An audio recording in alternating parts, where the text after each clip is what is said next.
இயேசுவோட குணத்தை, ஒரே ஒரு குணத்தை மட்டும் நான் சொல்றேன். பேதுரு மறுதளிச்சிட்டான் இயேசு கிறிஸ்துவ.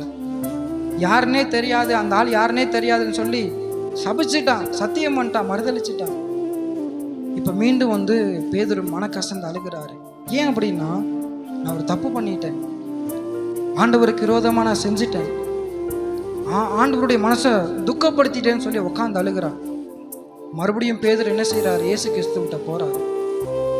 இயேசு கிறிஸ்து என்னைக்காவது ஒரு நாள், பேதுருவே நீ என்னை ஏன் மறுதளிச்ச, ஒரு வார்த்தை இயேசு கேட்டாரா? கேட்கல. பேதுரு நீ ஏன் என்னை சபிச்ச, பேதுரு நீ ஏன் என் மேல சத்தியம் பண்ண? எத்தனை வருஷம் அதுக்கப்புறமா இயேசுவோட பேதுரு இருந்தார். பேதுருவை பார்த்து இயேசு ஒரு முறை கூட நீ ஏன்டா என்னை மறுதளிச்ச, உன் புத்தியா இதுதான், நீ முந்திரி கொட்டை இப்படிதான் முந்திட்டு போவ அப்படின்னு ஒரு நாளும் பேதுருவை பார்த்து இயேசு சொல்லவே இல்லை. அதுக்கு மாறாக ஒன்று சொல்றாரு, யோனாவின் குமாரனையே சீமோனே, என் ஆடுகளை மேய்ப்பாயாக.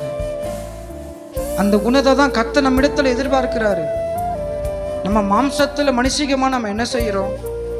ஒருவர் நமக்கு விரோதமா செயல்பட்டுட்டார் அப்படின்னா டைரக்டா போட்டு தாக்கிடுறோம். இல்லை அப்படின்னா மறைமுகமா கூட நம்ம என்ன செஞ்சிடறோம்? அவங்கள பத்தி பேசிடுறோம். அவன் காதுல கேக்குதா, அவ காதுல கேக்குதா, நான் அவங்கள தான் பேசுறேன்னு சொல்லி அவங்களுக்கு தெரியட்டும், நான் அவங்கள தான் பேசுறேன்னு சொல்லி அவங்களுக்கு குத்தட்டும் சொல்றோமா சில வேலையில். ஆனா ஆண்டவர் பேதுருவை பார்த்து, ஏன்டா நீ என்னை மறுதளிச்ச, ஒரு வார்த்தை கேட்கலங்க. ஒரு பொறுப்பை கொடுக்கிறாரு, நீ ஆட மேய், நீ ஆட்டுக்குட்டிகளை மேய்ப்பாயாக அப்படிங்கிறாரு. இப்ப நம்ம ஒவ்வொரு நாளும் இந்த இயேசுவோட குணத்தை வெளிப்படுத்துகிறதற்கு நம்ம புதிய மனுஷனா மாறட்டும்.